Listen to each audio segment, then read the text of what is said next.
यसु अल मसीह के कवि और कादर नाम में तमाम व्यूवर्स की खिदमत में सलाम कबूल हो। खुदाम का शुक्र अदा करते हैं जो भला है, जिसकी शफ़क़त अब्दी है, जिसकी वफ़ादारी पुश दर पुश रहती है। उसके कदूस नाम में आज हम अपने प्रोग्राम का बाकायदा आगाज़ करते हैं और खुदाम का शुक्र अदा करते हैं कि खुदावन ने हमें ग्रेस टेलीविज़न पर प्रेयर टाइम सेगमेंट में ये मौका दिया कि हम उसके ज़िंदा पाक कलाम को सुन सकें, खुदाम की बातों को, उसके कलाम को जो है वो पढ़ सकें, सुना सकें।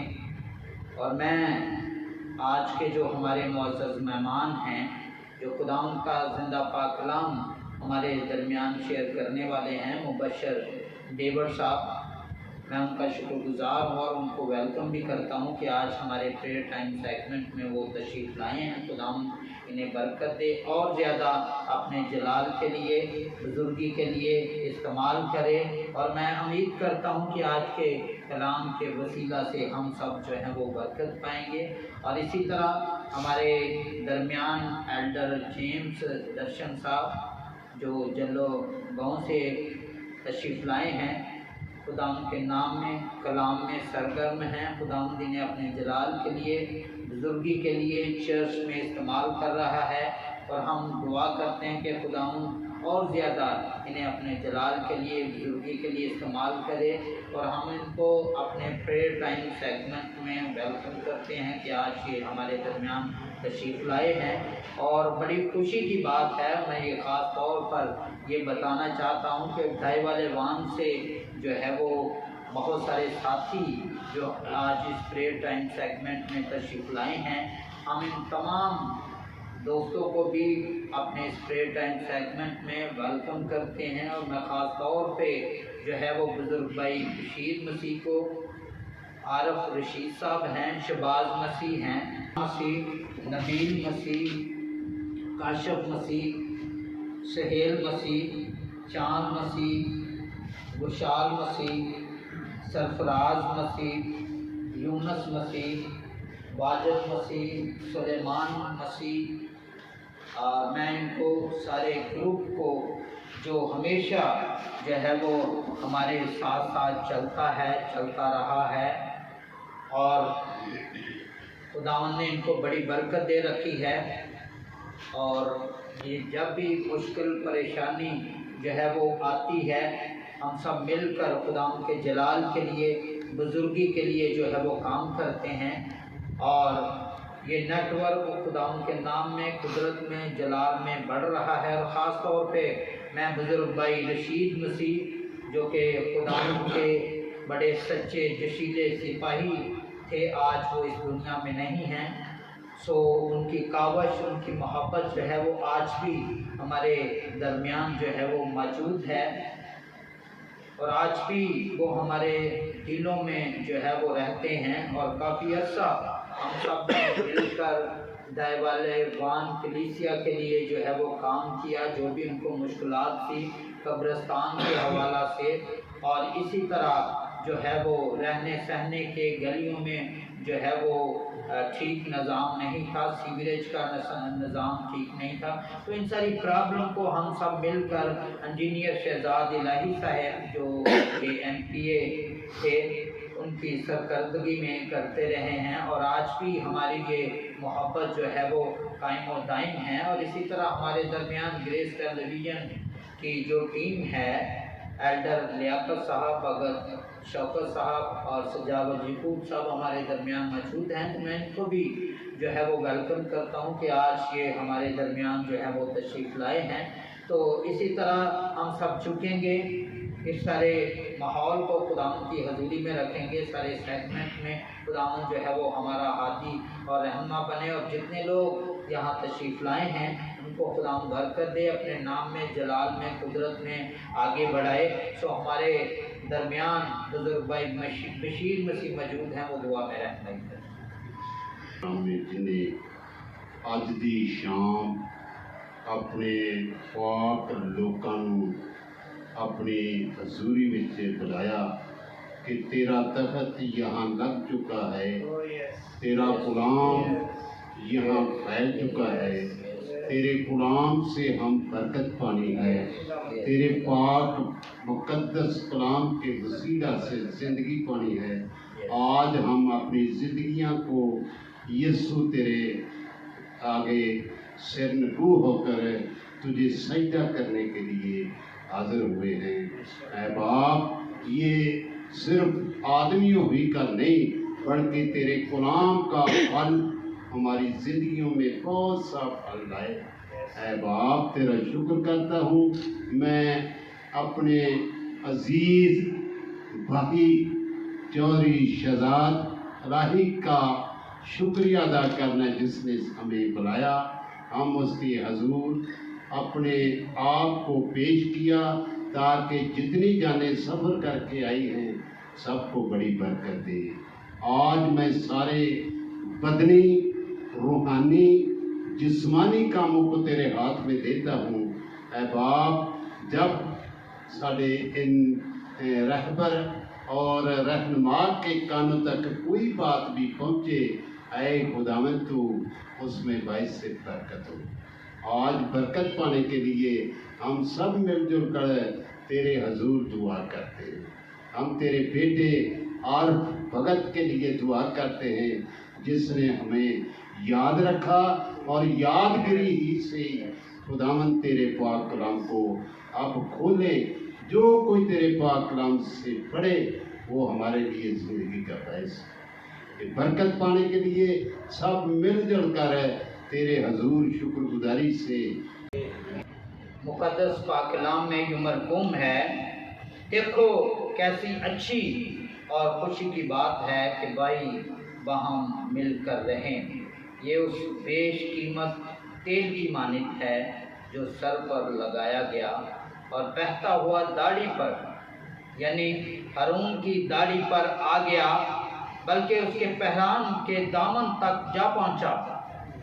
या हारून की औस की माने जो सयून के पहाड़ों पर पड़ती है, क्योंकि वही खुदावन ने बरकत का यानी हमेशा की ज़िंदगी का हुक्म फरमाया है। पाकलाम के पढ़े और सुने जाने पर खुदावन बरकत बख्शे।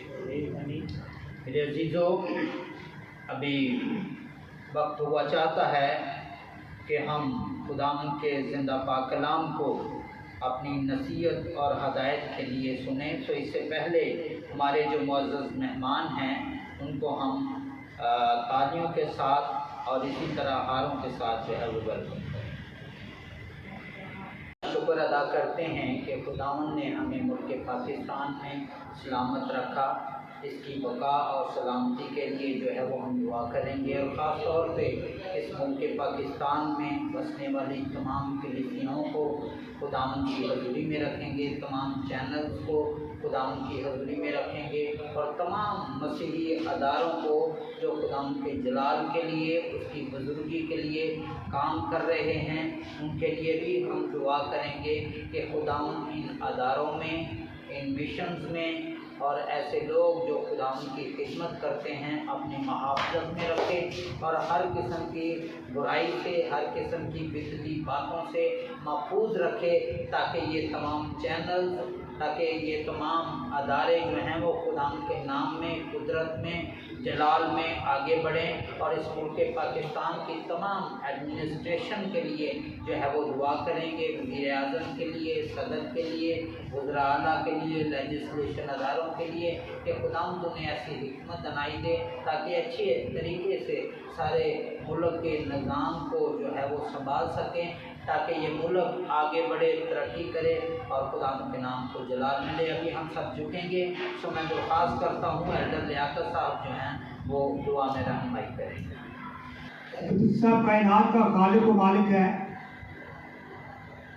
सबको खुदावंद ने अपना दम दिया है। बाखुदम खुदा कि हम खुदावंद जिंदा हैं। ऐ बाप खुदावंद तेरी शुक्रगुजारी करते हैं। हम इस मुल्क में रहते हैं, मुल्क पाकिस्तान में, इस मुल्क के लिए दुआ करते हैं। इस मुल्क में अमन और सलामती की दुआ करते हैं कि तमाम मुश्किलें, तमाम परेशानियां इस मुल्क में से दूर रहें।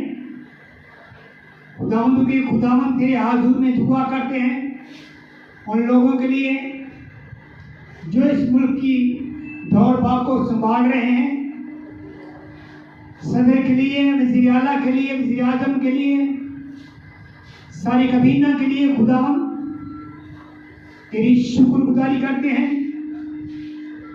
कोई भी मुल्क, कोई भी हुकूमत आती है वो खुदावंद पाखुदा आपके ही वसीले से आती है। हम पाखुदा दुआ करते हैं सरहदों में जो भी तेरे लोग फौज रेंजर हम सब के लिए तेरी बरकत चाहते हैं कि तेरे लोग अमन और सलामती के साथ इस मुल्क में खुदाम रह सकें।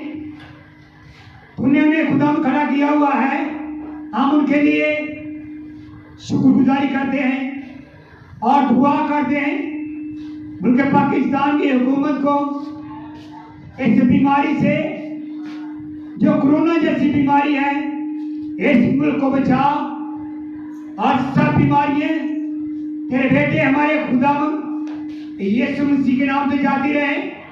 ये मुल्क खुदावंद हर बीमारी से पाक साफ हो सके और खुदावंद तेरे हुजूर में मसीही इदारों को लाते हैं। जितने भी मसीही इदारे हैं उनके लिए तेरी बरकत, तेरी सलामती मांगते हैं। जितने मसीही चैनल चल रहे हैं उनके लिए खुदावंद तेरी बरकत चाहते हैं कि खुदावंद तेरे नाम को इज्जत और जलाल देते हैं, अंजील की मनादी को फैला रहे हैं। हम खुदावंद तेरी शुक्रगुजारी करते हैं। जो लोग पाक खुदावंद तेरे हुजूर में अभी तक नहीं आए उनके लिए दुआ को वो भी खुदावंद यीशु बादशाह तेरे कलाम के मुताबिक तेरे पास आ सके और हमेशा की जिंदगी को हासिल कर सके। ऐ पाक खुदावंद तेरी शुक्रगुजारी करते हैं तेरे खादमों के लिए। खुदावंद अपने खादमों को हर तरह की परेशानी से, हर तरह के दुख रोग से बचाकर महफूज रखना और रोज पर रोज खुदावंद तेरे नाम को आगे ले जाने की ऐ खुदावंद हिम्मत और ताकत उन्हें अता करना कि तेरे नाम आगे बढ़े और तेरे नाम को इज्जत और जलाल मिलता रहे। ऐ पाक खुदा हम तेरी शुक्रगुजारी करते हैं। बाकी वक्त में हम सब के साथ हो ग्रेस चैनल के वसीले से जितने लोग तेरे कलाम को सुनते हैं, तेरी आवाज को सुनते हैं, वो खुदावंद यीशु बादशाह निजात पाए। जो बीमार हैं वो शिफा पाए, जो बेकार हैं उन्हें घर अता करना, जो बेरोजगार हैं उन्हें रोजगार अता करना। ऐ खुदावंद तेरी हम शुक्रगुजारी करते हैं।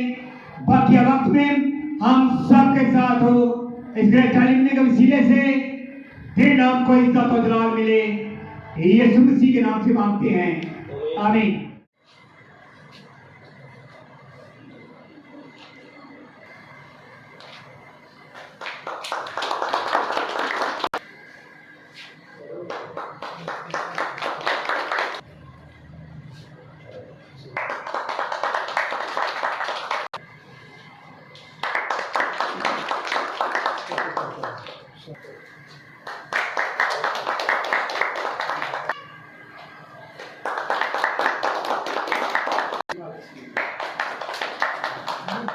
खुदाम के मुक़द्दस पाक कलाम में यूं मफ़हूम है, तेरा कलाम मेरे कदमों के लिए चिराग और मेरी राह के लिए रोशनी है। तो वक्त हुआ चाहता है कि हम खुदाम के ज़िंदा पाक कलाम को सुने। और मैं अक्सर औक़ात कहा करता हूँ कि जैसा बाइबल मुक़द्दस में दर्ज है, जब हम इस पाक कलाम को अपनी ज़िंदगी में लेते हैं, अपनी ज़िंदगी को इस पाक कलाम की रोशनी से मुनव्वर करते हैं, तो यकीनन हम ठोकर खाने से महफूज रहते हैं। और ज़िंदगी के इस सफ़र में ये हकीकत बात है कि जहाँ पे रोशनी होती है वहाँ पे हर चीज़ वाज़िया नज़र आती है और इंसान ठोकर नहीं खाता। जहाँ पे अंधेरा होता है, जहाँ पे पाक कलाम ज़िंदगी में नहीं होता, वहाँ पे इंसान ठोकर खा जाता है मायूसियों में, और इसी तरह मुसीबतों परेशानियों के दलदल में फंस जाता है। तो हमारे पास वक्त है, आज खुदाम के खादम मुबशर लेबर साहब हमारे दरमियान मौजूद हैं, तो आप सबकी तालियों की गूंज में वो सामने तशरीफ़ लाएंगे और खुदाम का जिंदा पाक कलाम पेश करेंगे। कलाम पेश किया जाए, हम सब झुकेंगे पाक कलाम की तैयारी के लिए। मैं दावत देता हूँ एल्डर जेम्स दर्शन साहब को कि वो दुआ में रहनुमाई करें। की मौजूदगी का हम शुक्रिया अदा करते हैं कि यहाँ पर उसने तख्त लगाया है और यहाँ पर जुलूस करता हुआ खुदावंद आज अपने कलाम के वसीला से बहुत सारे बंधन तोड़ देगा, बहुत सारी बीमारियों से शिफा देगा और बहुत सारी गुदरूहों को हमारे बदनों से निकाल देगा। आज का कलाम हमारी जिंदगियों के लिए वैसे बरकत होगा, वैसे नजात होगा। जितने भी इस कलाम को सुनेंगे खुदावंद मोबाइल के जरिए, टीवी के जरिए, खुदावंद उन सारे लोगों की बीमारियां से, वो बीमारियों से रहाई पाएंगे। हम तेरे बंदा को तेरे हाथ में दे देते हैं। वो डेविड को जब तेरे कलाम की बातों को हम तक पहुंचाता है तो खुदावंद तू उसकी होठों का दुमा लेना, दिल दिमाग को छू लेना, सर से लेकर पाँव तक खुदावंद तू उसकी रहनुमाई करना। वो न बोले बल्कि तेरे मुंह का कलाम उसके मुंह में आ जाए, खुदावंद उसका मुंह बन जाना। खुदावंद तू उसकी बड़ी रहनुमाई करना, हिफाजत करना। जितने लोग तेरे इस कलाम को सुने अब खुदावंद को 100 गुना फलदार ठहर जाए। अब खुदावंद इस सारे प्रोग्राम को खुदावंद तेरे हाथ में दे देते हैं। खुदावंद तो बड़ी बरकत देना, अपने साथ चलने का फजल देना। तूने कहा तू मेरी इबादत करना तो मैं तुम्हारी रोटी और पानी पर बरकत डालूंगा, तो बीच में से बीमारी दूर करूंगा। और खुदावंद तूने वादा किया तुम्हारी उम्र को भी दराज करूंगा। तो खुदावंद इन सारे लोगों को जितने साथ तेरे आगे झुके हैं या झुकने वाले हैं, अब खुदावंद जो तुझसे दूर है उन लोगों के लिए भी हम दुआ करते हैं। अब खुदावंद तू अपनी पनाह में ले, अपनी मुहाफत में ले, वो भी तेरी इबादत करने वाले बन जाए, वो भी तेरे साथ साथ चलने वाले बन जाए। अब खुदावंद तेरा शुक्रिया अदा करते हैं। अब खुदावंद तू अपने बंदा के साथ होना, अच्छे अल्फाज देना, अच्छा कलाम उसके मुंह बन जाना, ताकि खुदावंद आज का कलाम इस चैनल के लिए, हमारी जिंदगियों के लिए, जितने भी लोग खुदावंद इस कलाम को सुने और बरकत पाए और शफा पाए। तेरे नाम को इज्जत और जलाल देते हैं, तेरे बेटे यीशु मसीह के नाम से मांग लेते हैं, आमीन। खुदाम के खादम को वेलकम करने के लिए जोरदार तालियां। सबसे पहले आप सबको सलाम। मैं शुक्रगुजार हूँ प्रभु यीशु मसीह का जिसने मुझे और आप सबको सलामत रखा और हम यहाँ इस स्टूडियो में मौजूद हैं। मैं शुक्रगुजार हूँ भाई जुबैर खोखर साहब का जिन्होंने मुझे आज ग्रेस टीवी पर कलाम सुनाने का मौका दिया।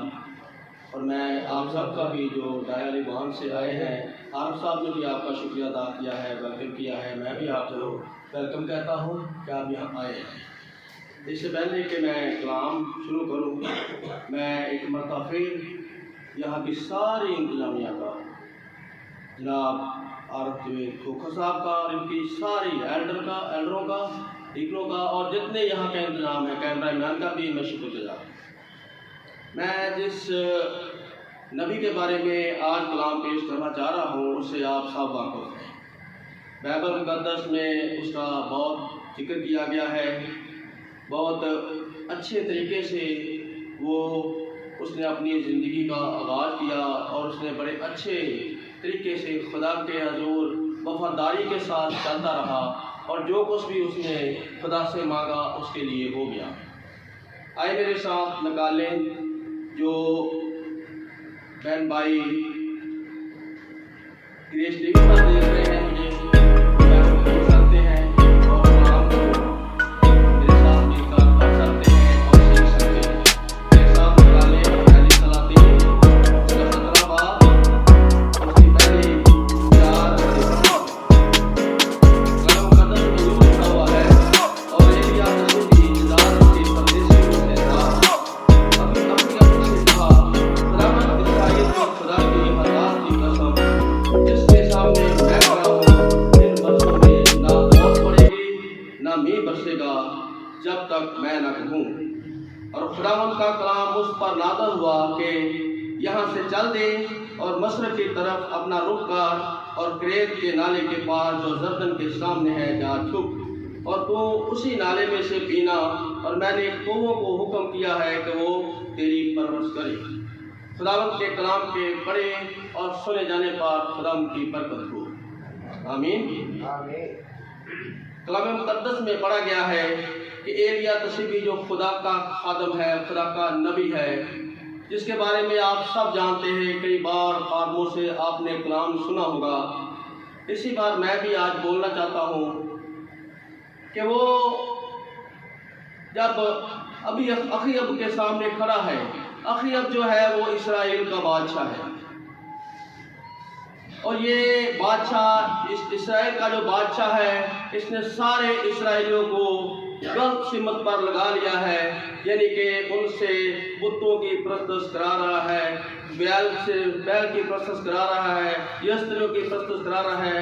लेकिन एलिया जो उसके हजूर जाता है, उसके दरबार में जाता है और कहता है जो जिंदा खुदा है जिसकी इबादत मैं करता हूँ, जिसके हजूर मैं झुकता हूँ, वही सब कुछ करता है।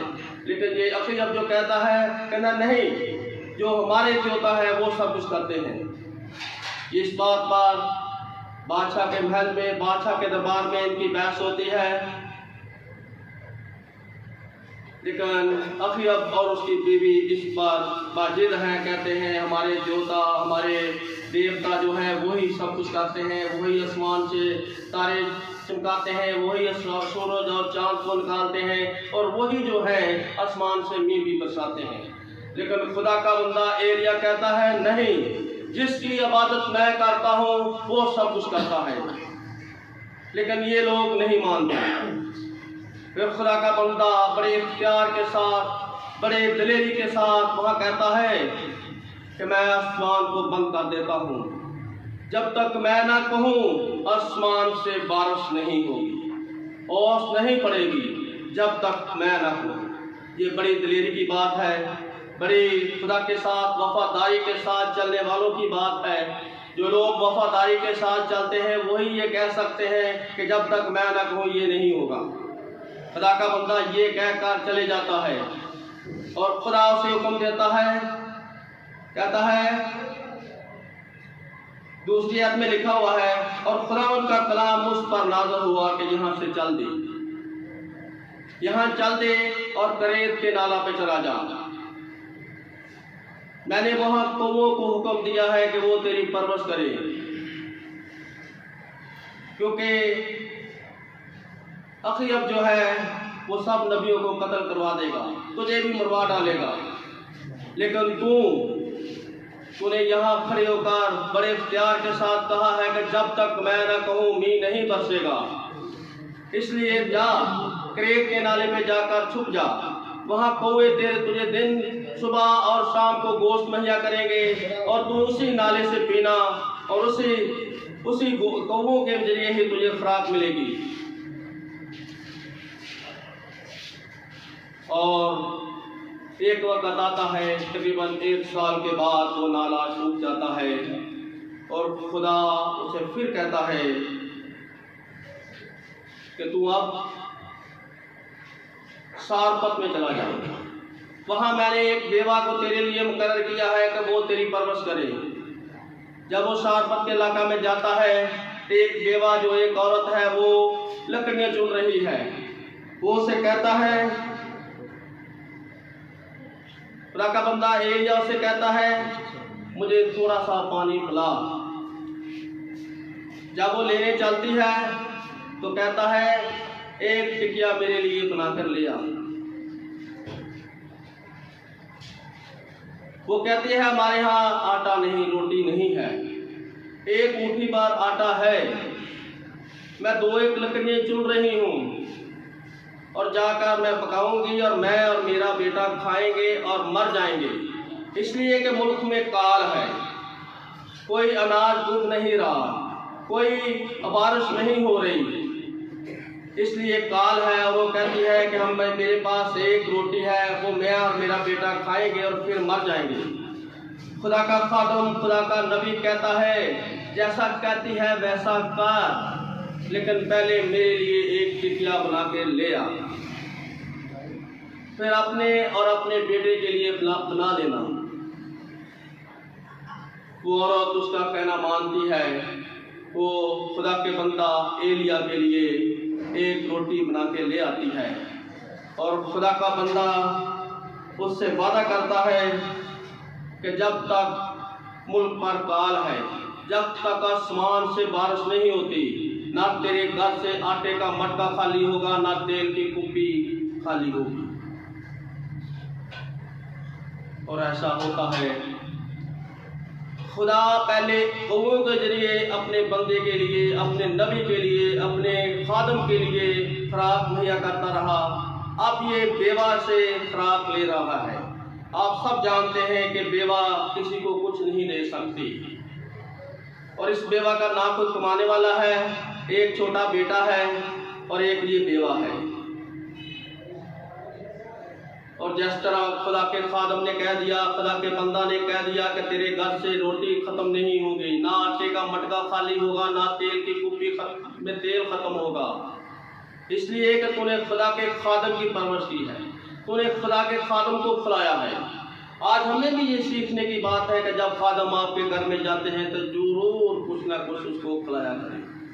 इस तरह कलाम मुक़द्दस कहता है कि जो कोई मेरे खादम को ठंडा पानी पिलाता है उसका अजर नहीं दूंगा। अगर आप खाना खिला देंगे तो कितनी बड़ी बात है। खुदा आपके घर से बरकत कभी ख़त्म नहीं होती। खुदा जो है अपने खादमों के वसीला से घरों में बरकत ला देता है। फिर आगे चलकर इस औरत का मैं पढ़ नहीं रहा इसलिए कि मुझे टाइम थोड़ा मिला है, 20 मिनट तक मैंने बोलना है।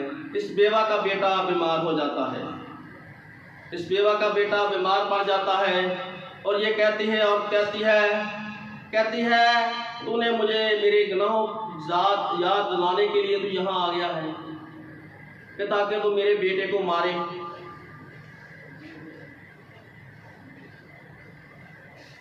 एलिया कहता है उसको मुझे दे दे।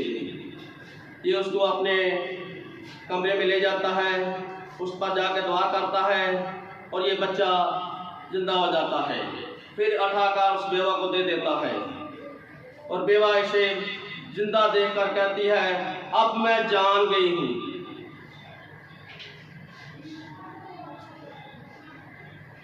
सतारा बाग की 22 आयत पढ़ने लगा हूँ। और खुदावंद ने एलिया की फरियाद सुनी और लड़के की जान उसमें फिर आ गई और वो जी उठा। जैसे मैं बता रहा था, ये बात है कि वो जब एलिया ने उस पर दुआ की तो वो बच्चा जिंदा हो गया। तब एलिया उस लड़के को उठाकर बाला खाना पर से नीचे घर के अंदर ले गया और उसे उसकी माँ के सुपुर्द किया। और एलिया ने कहा देख तेरा बेटा जीता है। खुदा के बंदा ने, खुदा के नबी ने कहा उस औरत से कि तेरा बेटा जीता है। तब ये औरत क्या कहती है जरा सुनिए। तब उस औरत ने एलिया से कहा अब मैं जान गई कि तू मर्दे खुदा है और खुदावंद का जो कलाम तेरे मुंह में है वो हक है। कहती है हुण मैं जान गई हाँ क्योंकि मेरा बेटा जिंदा हो गया है। हालांकि एलिया इससे कलाम करता रहा, इससे कहता रहा कि तू बुत परस्ती छोड़ दे, तू बुरे काम छोड़ दे, लेकिन ये अपने जो काम करती उसे बात नहीं। तक जब बेटा जिंदा हो गया तो कहती अब मैं जान गई हूँ कि तू खुदा का बंदा है और तेरे मुंह में जो कलाम है वो हक है। इसका मतलब है वो कह रही है कि तेरे मुंह में जो कलाम है वो हक है, क्योंकि पहले एलिया इसको कलाम सुनाता रहा है इसलिए ये अमान नहीं ले आई। लेकिन अब कहती है मैं जान गई हूँ कि तेरे मुंह में जो कलाम है वो हक है। हालेलुया। इस औरत के बेटा जिंदा होने की वजह से इसने अमान ले आई। इससे पहले इसका कुनबा, ये औरत और इसका बेटा और एलिया और इसका सारा कुनबा उस घर से खराब खाता रहता है। उस वक्त अमान नहीं लाती, लेकिन बेटा जिंदा होता है तो मान ले आती है। क्योंकि कलाम ये देखें, एक रोटी थी, एक मुट्ठी भर आटा था, और कुनबे में आप सब जानते हैं कितने लोग होते हैं। इस बेवा के ससुराल वाले भी आ गए हैं, मेके भी आ गए हैं कि हमारी बहन के घर, हमारी रिश्तेदार के घर खराक है, चलो उसके घर चल के खाते हैं।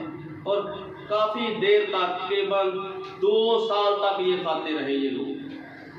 लेकिन जब बेवा का बेटा जिंदा हुआ तो इस औरत का मान ले आई, और फिर खुदा इसे अगला हुक्म देता है एलिया। बहुत दिनों के बाद ऐसा हुआ कि खुदा का, ये 18 बाब पढ़ रहा हूँ, पहली सलातीन का 18 बाब पढ़ रहा हूँ। बहुत दिनों के बाद ऐसा हुआ कि खुदावंद का कलाम तीसरे साल एलिया पर नाज़िल हुआ कि जा अखीब से मिल और मैं ज़मीन पर मी बरसाऊंगा। खुदा ने उसे हुक्म कर दिया है। खुदा को अपने लोगों पर तरस आ गया है। खुदा ने एलिया को हुक्म कर दिया है कि जाके बादशाह से मिल, क्योंकि अब मैं आसमान खोल दूंगा। मैं तुझे हुक्म करता हूँ कि उससे मिल और उसे बता दे कि मीर बरसेगा। सो एलिया अखीब से मिलने चला। एलिया जो है वो चल पड़ता है, जैसे ही खुदा उससे हुक्म देता है अखीब से मिलने चला।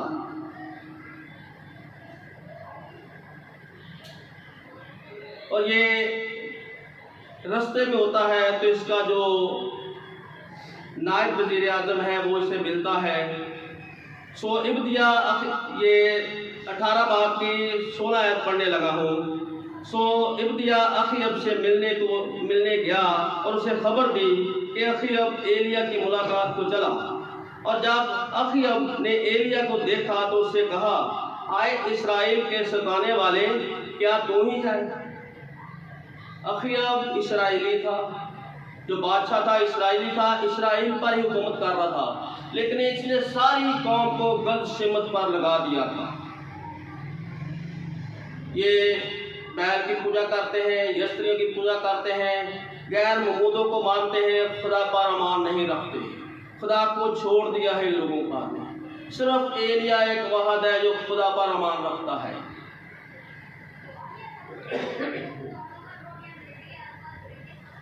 इस पर वो एलिया जवाब उसे देता है 18वीं आयत में। उसने जवाब दिया, मैंने इस्राएल को नहीं सताया, बल्कि तूने और तेरे बाप के घराने ने, क्योंकि तुमने खुदावंद के हुक्मों को तर्क किया और तू बालाईम का पैरवा हो गया। इसलिए अब काजी भेज और सारे इस्राएल को और बैल के 450 नबियों को और यस्त्रियों के 400 नबियों को जो अजबील के दस्तरखान पर खाते और कोई कर्नल पर मेरे पास ले आ। खुदा का बंदा एलिया बादशाह को हुक्म दे रहा है, क्योंकि खुदा का उसका डर खौफ अब नहीं है। अखीब का डर अब उसके जेल में नहीं है, बल्कि अखीब बादशाह जो ये सहमा हुआ है, क्योंकि मुल्क में 3 साल से बारिश नहीं हुई। वो अवाम से डर रहा है कि इनके लिए मैं खुराक कहाँ से दूंगा। इसलिए जो कुछ एलिया कहता है वो कर रहा है। कहता है अपने तमाम जो बुतों को मानने वाले लोग हैं, जो बुतों को मानने वाले नबी जो तूने बना रखे हैं, 850 नबी जो तूने अपने घर से उनको खुराक खिलाता है, उनको कोई कर्नल की चोटी पर जमा कर काजी रवाना कर दे और पूरे मुल्क से इन लोगों को बुला ले। और अखीब एहसास करता है, उन सब को बुला लेता है कोई कर्नल की चोटी पर। फिर एलिया उनको कहता है, इसलिए कहते हैं ना एलिया ने भी 40 दिन का रोजा रखा था। जिस तरह मूसा खुदा के पहाड़ पर जाता तो उसने भी 40 दिन लगाए, इस तरह एलिया ने भी जब ये आसमानी रोटी जो फिस्ता लेकर आया था उसने खाई, उसमें कुव्वत आई और वो खुदा के पहाड़ पर चला गया। इसके बाद 2 मुआवजे और खुदा का बंदा करता है। जब एक बादशाह खिड़की से गिरता है, मुख्तर कर रहा हूँ, टाइम ज़्यादा नहीं है, खिड़की से गिरता है और वो कहता है जाओ जाके हमारे देवते से पूछ के आओ कि बचूंगा कि नहीं। और ये एलिया को खुदा कहता है जरा पूछ इससे कि एलिया में इस्राएल में खुदा नहीं। वो उन लोगों को रोक कर कहता है तुम मुझसे पूछने जा रहे हो देवता से, ना जो ना सुनते हैं ना देखते हैं, ना किसी के सामने ठहर सकते हैं, ना वो बात कर सकते हैं, उससे पूछने जा रहे हो, वो तुझे क्या जवाब देगा? इस्राएल में खुदा नहीं। वो कहता है मैंने तुझे कह दिया कि तुम्हारा बादशाह नहीं बचेगा, जिस चारपाई पर लेटा है उसे उतरने नहीं पाएगा। जब वो लोग जाके बादशाह को बताते हैं तो वो कहता है वो इंसान कौन सा था जो तुम्हें मिला, उसकी शक्ल कैसी थी? वो लोग कहते हैं वो सफेद बालों वाला और चमड़े का पटका उसकी कमर पर बंधा हुआ है। वो फौरन बादशाह पहचान जाता है वो तो एलिया है, ये तो एलिया है, जाओ उसे पकड़ कर लाओ, उसे लेकर आओ। 50 आदमियों को भेजता है एक सरदार के यहाँ, अपने सिपा सलार के साथ 50 आदमियों को, सिपाहियों को भेजता है, उसे लेकर आओ। वो उसे ढूंढते हैं, पहाड़ की चोटी पर बैठा हुआ है खुदा का खादम एलिया। वो कहते हैं आए बंदे खुदा, बादशाह ने तुझे याद किया है। एलिया कहता है अगर मैं मर्दे खुदा हूँ तो आसमान से आग नाज़िल हो और तुम 50 को तुम्हारे सरदार तुम्हें भस्म कर दे। और उसी वक्त आसमान से आग नाज़िल होती है और उन 50 को भस्म कर देती है। फिर 50 आदमियों को और वो भेजता है, वो भी इसी तरह कहते हैं आके कहते हैं आए मर्दे खुदा नीचे उतरा, बादशाह तुझे याद कर रहा है। वो कहता है अगर मैं मर्दे खुदा हूँ तो आसमान से आग नाज़िल हो और तुम 50 समेत भस्म कर दे। वो 50 भी भस्म हो जाते हैं। फिर और 50 को भेजता है। वो बंदा जो होता है वो समझदार, जो उनका सरदार है समझदार है, वो आके उसको सजदा करता है, उसकी मिन्नत करता है, कहता है मेरी जान और 50 की जान तेरे हाथ में है, तेरे हाथ में है, मैं तेरी मिन्नत करता हूँ मेरे साथ चल। खुदा से कहता है इसके साथ चले जा। वो बादशाह को जाकर कहता है कि तू बचेगा नहीं, और नहीं बचता। ये छठा मोर्चा था जो खुदा के बंदा एलिया ने किया था। इसके बाद ये जर्दन को 2 हिस्से करता है, और जो ये खुदा से मौत मांगता है खुदा इसे मौत नहीं देता बल्कि आसमान पर उठा लिया जाता है। खुदा के बंदा एलिया को खुदा ने आसमान पर उठा लिया। हालेलुया। ये थे एलिया के बारे में तमाम बातें। हमें भी जिस तरह खुदा का बंदा एलिया खुदा से डरता था, उसके खौफ में रहता था, और उसने इस्राएल के तमाम दूतों को भी शिकस्त दी, भस्म किया, और उसके वसीला से आसमान से आग भी नाज़िल हुई। उसने दरिया जर्दन को भी दोष से किया, उसने बेवा के बेटों को भी जिंदा किया। उसके कहने से आसमान से आग नाज़िल हुई, 3 मरतबा आग नाज़िल हुई, और आसमान से बंद भी किया और आसमान खोल भी दिया। खुदावंद इस कलाम के वसीला से आप सबको और जितने बहन भाई टीवी पर देख रहे हैं आप सबको खुदा बरकत दे। शुक्रिया जारी करते हैं कि खुदावन ने अपने बंदा को अपने जलाल के लिए, बुजुर्गी के लिए इस्तेमाल किया। खुदावन से दुआ गो हैं कि खुदावन मुबशर डेविड साहब को और ज़्यादा अपने जलाल के लिए, बुजुर्गी के लिए इस्तेमाल करे। और अभी हमारे पास वक्त है कि हम प्रेयर रिक्वेस्ट में जिन लोगों ने रिक्वेस्ट भेजी हैं उनके लिए खसूसी तौर पर जो है वो दुआ करेंगे। और ख़ास तौर पे हमारे दरमियान जो डायवाले वान से जो है वो कलीसिया तशरीफ़ लाई है, उन सब के लिए हम दुआ करेंगे कि खुदावंद उन्हें बहुत बरकत दे, अपने जलाल के लिए, बुजुर्गी के लिए इस्तेमाल करे। और जो भी इस कलीसिया की प्रॉब्लम हैं, मसाइल हैं, वो खुदावंद की हजूरी में रखेंगे।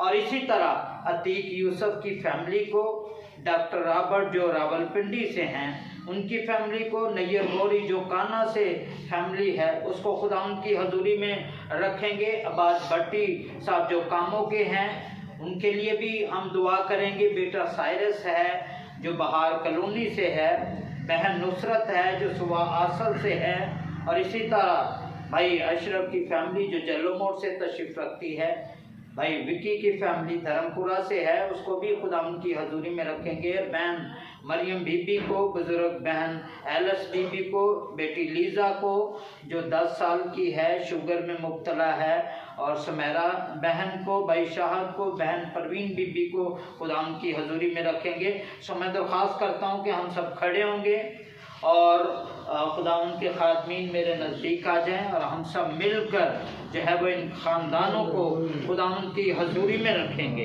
कि खुदा अपना जलाल, अपनी बुजुर्गी जो है वो जाहिर करे। बुजुर्ग आसमानी खुदा तू जो मेहरबान अजली अपनी खुदा है, तेरा शुक्र अदा करते हैं आज के दिन के लिए, प्रेयर टाइम सेगमेंट के लिए।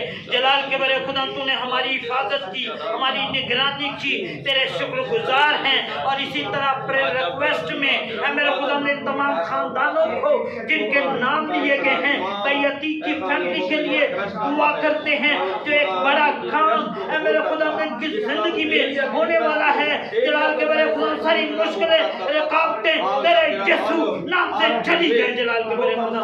और इसी तरह मेरे खुदा भाई डॉक्टर राबत की फैमिली को जो रावलपिंडी से है, मेरे खुदा तेरी हुजूर में बांध देता हूँ ताकि तेरे नाम में, कुदरत में, जलाल में ये घराना बढ़े, तरक्की करे, तेरे नाम को इज्जत और जलाल मिले। भाई मैं ये गौरी के लिए दुआ करता हूँ, उसकी सारी फैमिली की प्रॉब्लम तेरे यीशु नाम से जाती है। और इसी तरह बेटी लीज़ा को जो 10 साल की है, शुगर में मुब्तला है, तेरा शिफा वाला हाथ बढ़े, सारी शुगर की प्रॉब्लम तेरे यीशु नाम से जाती है। जलाल के मेरे खुदा बुजुर्गा बहन मरियम बीबी को, बुजुर्गा बहन एलस बीबी को तेरी हजूरी में दे देता हूँ।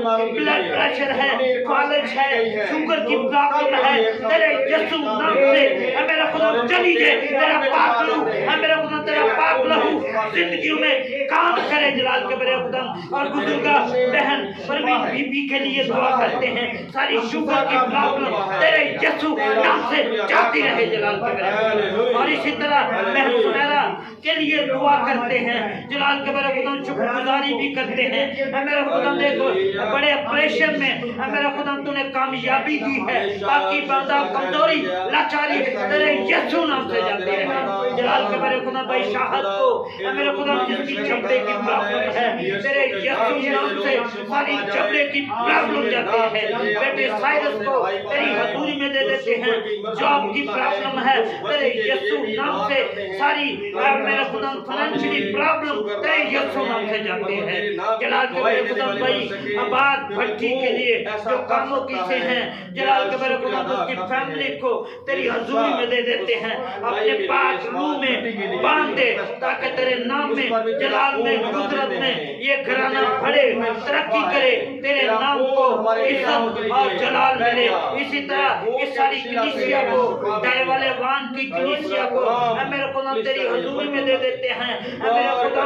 ये कलीसिया तुझ में बढ़े, तेरे नाम को इज्जत और जलाल देने वाली हो। सारे मसाइल इस कलीसिया के तेरे यीशु नाम से जाते रहे जलाल के मेरे खुदा। इनको ब्लेस कर, बरकत दे, अपने नाम में, जलाल में, कुदरत में बढ़ा मेरे खुदा। तेरे जलाली कुदूस और अपनी नाम लेकर मांगते हैं, आमीन। खुदा उनकी सिखाई हुई दुआ में हम सब शरीक हो गए। आए हमारे बाप तू जो आसमान पर है, तेरा नाम पाक माना जाए, तेरी बादशाहत आए, तेरी मर्जी जैसे आसमान पर पूरी होती है जमीन पर भी हो। हर रोज की रोटी आज हमें दे, जिसको हम किसी के कर्ज माफ करें तो हमारे कर्ज माफ कर, हमें नजायज होगा बल्कि बुराई से बचाओ। ये बादशाहत कुदरत जलाल हमेशा तेरी है। अब हमारे खुदा यीशु मसीह का फजल, खुदा बाप की मोहब्बत, पाक रूह की रफ़ाकत और शराकत अब से लेकर हमेशा तक मेरे खुदा हम सब के साथ, मसीही लोगों के साथ ग्रेस टेलीविज़न पर अब से हमेशा तक होती रहे। आमीन।